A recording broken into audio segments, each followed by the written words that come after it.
Tuesday, everybody. Good morning and welcome to DBS This Morning, the show that will always wake you up in the know and, of course, with the good vibes. So, again, I hope you're feeling really, really good. I power dressed today because I just felt like I needed a little extra color. Not to mention, well, it's an honorary mention. Welcome back to Marine. How could I have forgotten to welcome our girl back? So you will be seeing both of us on here very soon. So it's going to be double the trouble. But again, welcome back to DBS This Morning. And right now, without any further ado, I'm Chayla Mendez, and it's time to start you in the know with our morning news highlights. Good morning. The island's homicide toll now stands at 56 after perpetrators pretending to be police officers broke into a home at Foaso, Babono and shot 29-year-old Keston Delaire. Well, I just hear bang, bang, bang on the door. Police open. Everybody flat down. That's all I know. That's the third time they shooting him, though this time he died. So. Can you tell us about the previous times? What did you hear happen? The previous time, I don't know. The second time, it was last month. They shot him at work.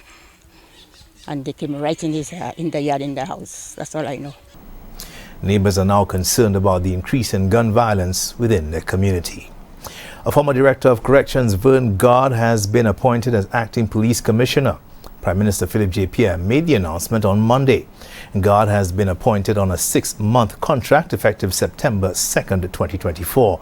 He takes over from Crusita Descart Pelius, whose one-year contract ended on August 31st, 2024. As you know, it's a position that that has to be carefully scrutinized, and you have to look at the output, etc., and then after that a decision will be taken. The former police commissioner at a press conference last week expressed confidence that the RSLPF is in a stronger position thanks to her leadership. The Prime Minister was asked for his assessment of her leadership over the past year. Local politicians are being challenged to lead by example. Father Albert Smith, parish priest of the Good Shepherd Roman Catholic Church in Babono, has expressed concern about the growing trend of personal attacks among politicians and their supporters from the two main political factions, calling for an end to such behavior. The people who bring themselves in front for politics, they say they are Christians, you know, and some of them, they say they are Catholics. True religion demands that you do not tarnish each other's reputation. And it goes for some of you sitting here this morning, because some of you sitting here this morning have nothing good to say about each other here. Some of you have nothing good to say about each other right here in this parish. Some of you have nothing good to say about me, mamele. The appeal by Father Albert follows similar calls from the Prime Minister and the Tourism Minister. On Saturday, August 31st, the Prime Minister and a Member of Parliament for Castries East, Philip J. Pierre, hosted the 16th annual honouring ceremony and maps competition at the Entrepot Human Resource Centre. The event, themed Honouring Young Minds Shaping Great Futures, celebrated the outstanding achievements of the top-performing math students in the constituency and this year's top performers in the Caribbean Primary Exit Assessment or CPEA exams. Mr. Pierre, in his remarks, said the young people at the ceremony were examples of the potential that lies in the majority of the island's youth. Anybody who determines that they want to find a path for themselves can find it and make it for themselves once they have, according to the guest speaker, the perseverance, the persistence, and the vision. And any of these young people here tonight can become the Prime Minister of St. Lucia, can become ministers of government, can become principals of schools. I want to recognize the principal of the Marshall School or the Bishop's Gashi School who is here tonight.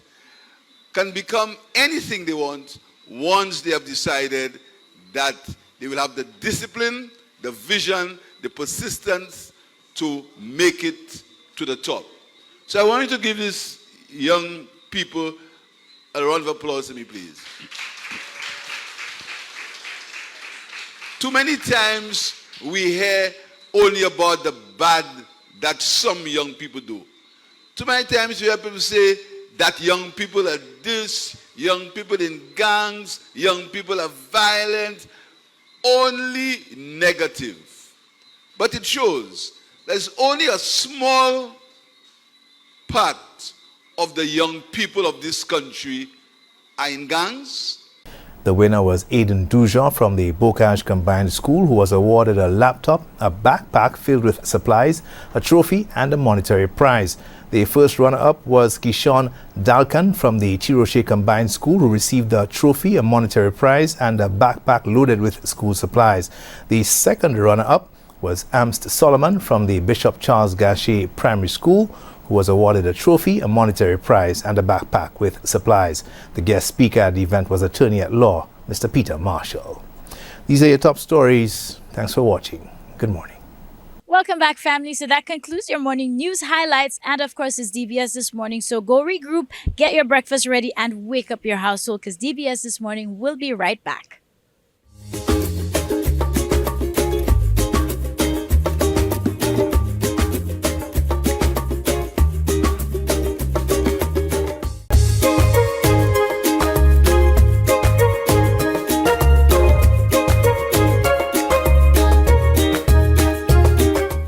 Rising, everybody. Good morning and welcome back to DBS This Morning. But first, allow me to take my throne for this one.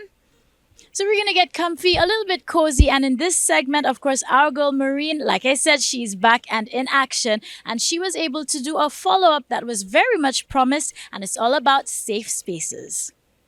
Mr. Smith here, who is the president of the VVCC Club, I think is the only club that has its own building. Well, as far as we know, has been grateful enough to support Natasha and the Big Sisters program by lending the facility here, the premises, so that these young people that you're seeing in the background is able to be mentored. They now have a space, and I'm hoping a home. Mr. Smith, we're looking in that direction. We're looking to that direction. Mm-hmm. But from a president's standpoint of a community-based initiative, how important it is, for everybody to come together to support initiatives like that when we are talking about building community, when we talk about fostering safe spaces for our young people within community-based areas as well. Mm-hmm. How important is that for you? I can tell you have a vision and a passion for this. Yeah, well, to begin, when I was approached, I thought it was, and she approached me on the recommendation of a past president, right, Mr. Elijah Williams. Mm-hmm. And I immediately grasped at it because I thought, hey, here we are trying to bring some life back into this club. This is one of the oldest existing cultural clubs on the island, VBCC. And our motto says, value bestows capacity to conquer. With what's happening in the communities now, a program like this is just the remedy, or one of the remedies. And I thought it was an ideal situation. So I had a sit with her, and immediately my mind went way beyond Leclerc. But of course, I had to start home.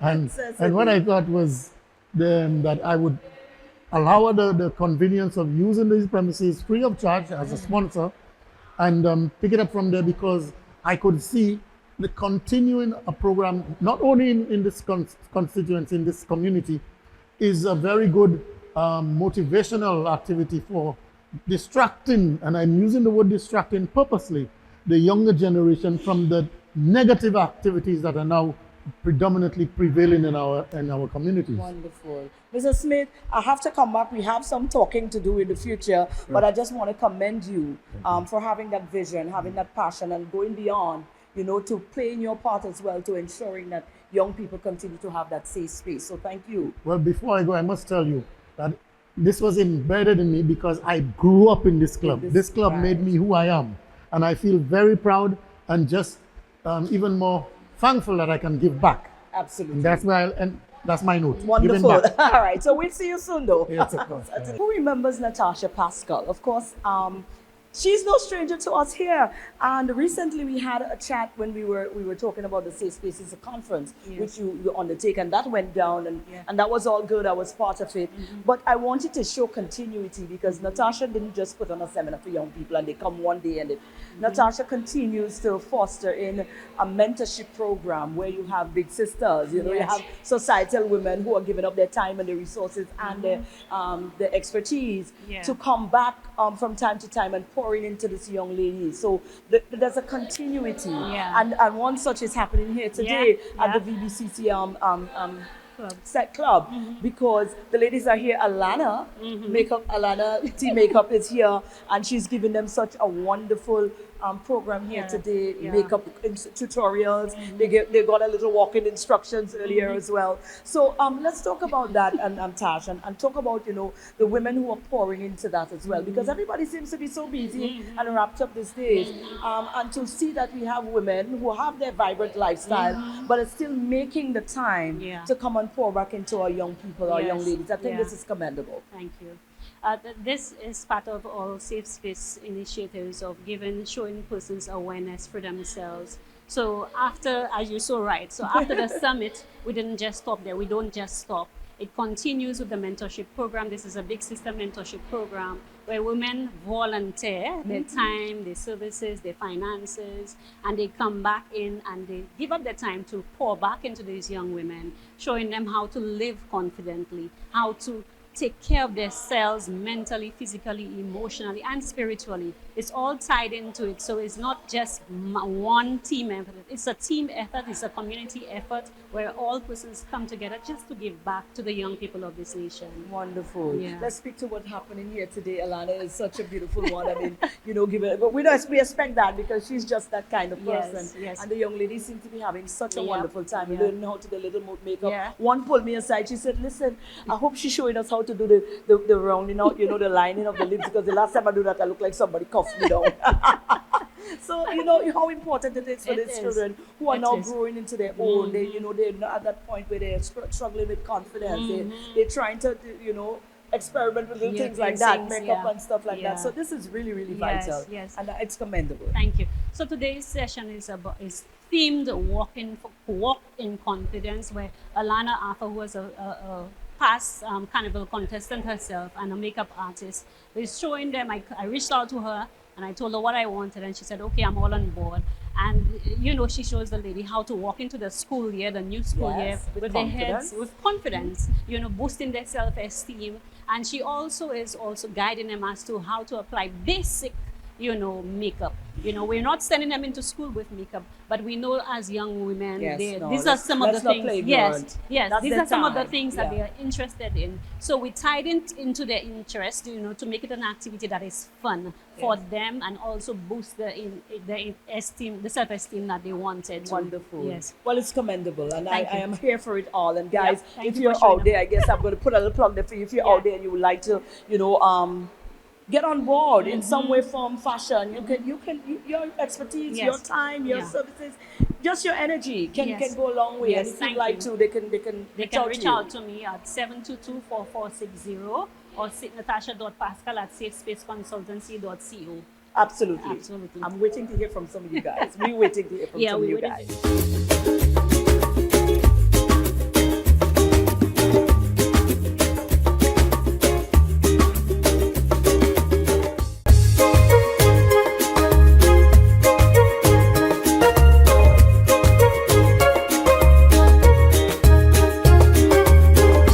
Good morning once again, beautiful people. So it's DBS this morning, hoping that you're feeling really good. In this segment, we continue highlighting some of the in-house talent that we have. And in this one, we affectionately call him Lars, and he's super talented. So let's find out so much more about him.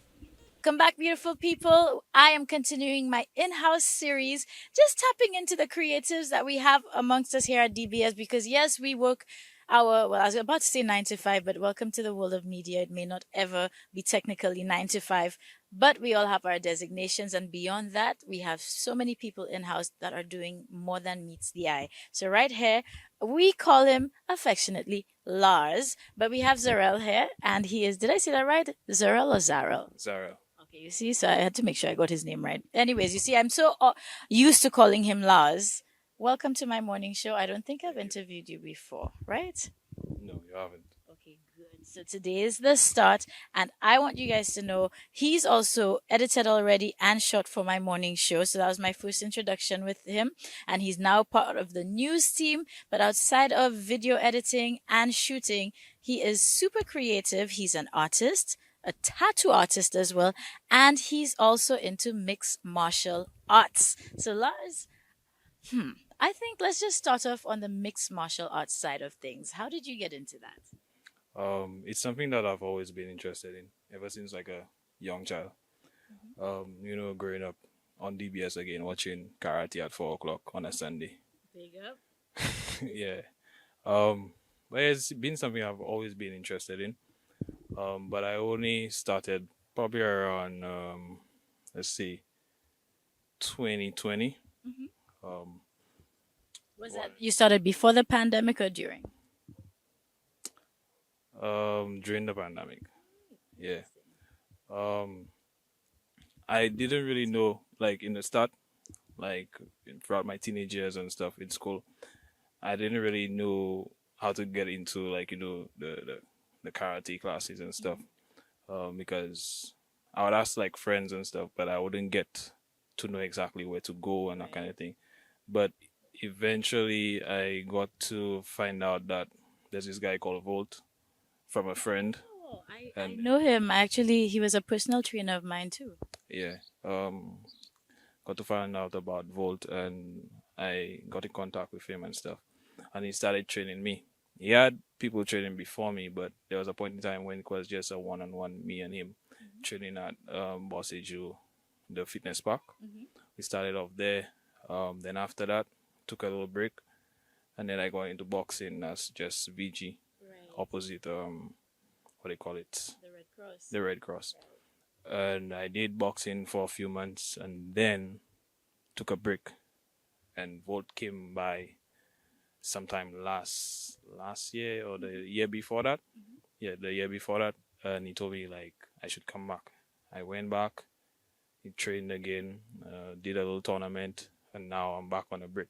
Okay, well, listen. Sometimes as creators, we do need to take breaks, but what I'm loving about your story is, again, your desire to want to get into this. You did not give up. You went hunting, you went searching. Sometimes certain things found you, but it shows that you had that drive to go after something that you were interested in, and that's what we love. How does mixed martial arts make you feel, and what do you love about it? Makes me feel alive, because I like to consider myself from young a troublesome person, and I like to hit things. So it makes me feel, it's something close to the heart. So moving around, hitting stuff, fighting, feeling like a man, that's that type of thing. Protecting. That's it feels home. Feels like home.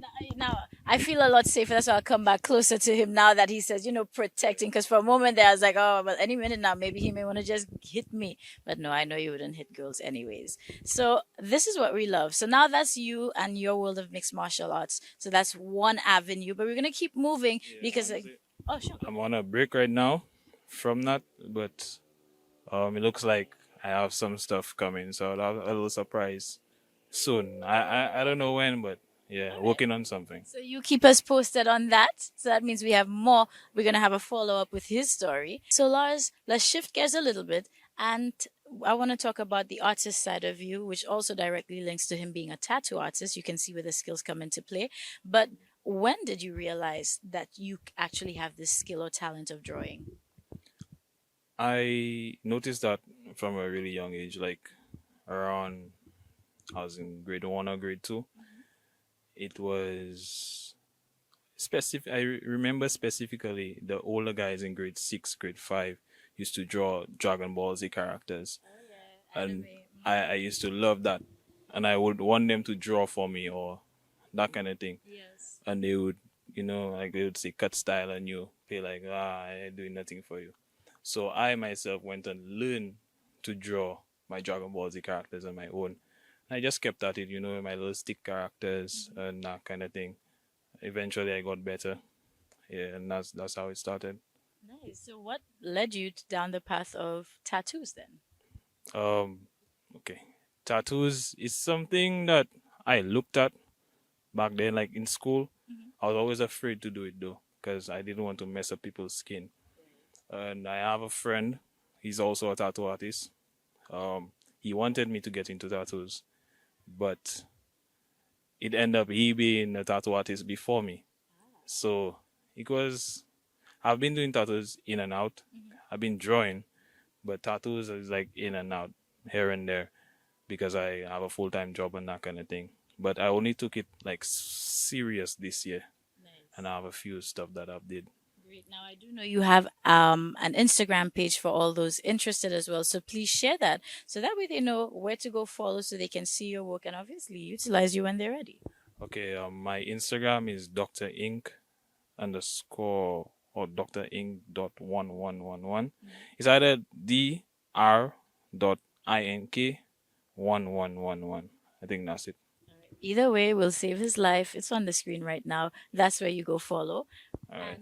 My last question to you is how long have you been, this collective journey from your art to now? About how many years do you say you've been practicing your art? Not just as a tattoo artist, but, sharpening your skills when it comes to the drawing department. I'd say probably 20 years. No, More than that? maybe 19. Let's say around 19. 19. That's 20 sounding too grown there, so you're not trying to show. Yeah, probably when I was around 6 years old, I started drawing. But yeah. All right, well, good stuff, St. Lucia. So once again, this is our Lars, and he is multi-talented, and we have so many others like him in the office. So go support his page, and again, we'll continue bringing you this series. We still have a few others up our sleeves. So this is how we support our in-house team members because we can recognize all of their talents. So Lars, thank you for coming through. No problem. And also, I want to highlight it because he looks very skacks today. And I told him he came to work looking real good for my interview. Yeah. So we also appreciate that. You know already, you have to do it. That's right. Yeah. See you guys.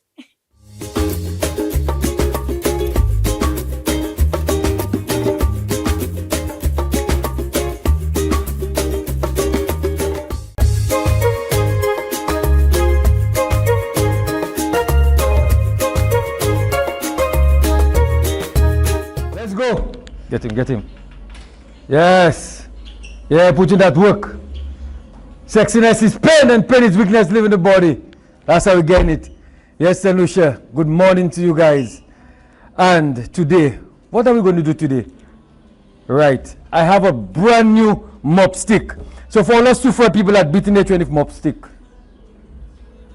That play, they have chair back. Hold your mop stick because we'll be using it today. Come with me, guys. Let's get this episode popping. I'm stuck. Yeah. Yes, guys. So you realize I have my brand new mop stick. Understand? We're going to be dependent on it, but not solely dependent on it today. So today we'll be working on our legs. See how my nice chicken legs? My meg legs. The calves, we'll be working on it. So what I want you to do, get your mop stick, your shovel, your curtain rod, and I just want you to just have it in front of you for a little balance. I don't want you to grab onto it, but just tap onto it. So we're going to do some calf raises. You understand? So we're going to turn the legs, build the calves. All right? So chest out, core in, and we're going. 1, 2, 3, 4, 5, 6, 7, 8, 9, 10, 11, 12, 13, 14, 15, 16, 17, 18, 19, 20. Yeah, all the band coming out. Right? Do 20 forward, upwards. So again, you do 2, 3, 4 sets of 20 or even 30 or 40. Pressurize. And then we're going to do it forward now. 1, 2, 3, 4, 5, 6, 7, 8, feel it here, 9, 10, 11, 12, 13, 14, 15, 16, 17, 18, 19, 20. Again, pressure on the shin it needs to be stretched out also. Again now, we're getting a different angle. Slightly bending your toes inwards, and we're going. 1, 2. You can see more where it's working out on the side. 6, 7, 8, 9, 10, 10, 9, 8, 7, 6, 5, 4, 3, 2, and 1. All right? So that's already 3 calf exercises. You understand? So we have to get the calves stretched out in order for the legs to work properly. Again, the next exercise, you want to hold out whatever instrument you have in your hand, your broomstick, your shovel, cutlass, hold it, and then we're going to practically sit, try to sit on your calf. Now if you cannot go all the way down, anytime you start feeling uncomfortable, you stop. For all those that can go all the way down, let's get it down. Let's go. And pulse. 1, 2, 3, 4, 5, 6, 7, 8, 9, and 10. Again, remember, depending on what you want to accomplish, if you want to build, you can do 4, 5, 6 sets of 4 to 6 reps. Or if you want to tone, you can do 8 to 10 to 12 reps. And if you want to cut, you can do 12 to 15 reps. That's how you want to get it done. All right? And next exercise again. You want to go sumo squats. Space it out. Your legs slightly pointing forward. Again, we still have our mop stick, our plate, whatever you're holding. And then go down. 1, and make it come up your legs. Right? 2. Keep your back flat. Look ahead of you. 3. Remember, don't allow your knees to pass your toes. 4. 5, 6, 7, and 8. And you see I coming up and I'm still maintaining a bend in my knee. So no matter what exercise you do, you always have to maintain a bend in your joint. All right? And then I'm going to show you one more exercise for legs. It's called lunges. Again, you can have the stick, stretch forward, and make your back leg go down and touch. 1. And switch. That's it. Look ahead of you, chest out. 2. Don't depend on the stick, just touch it. So maintain your balance. 3. That's it.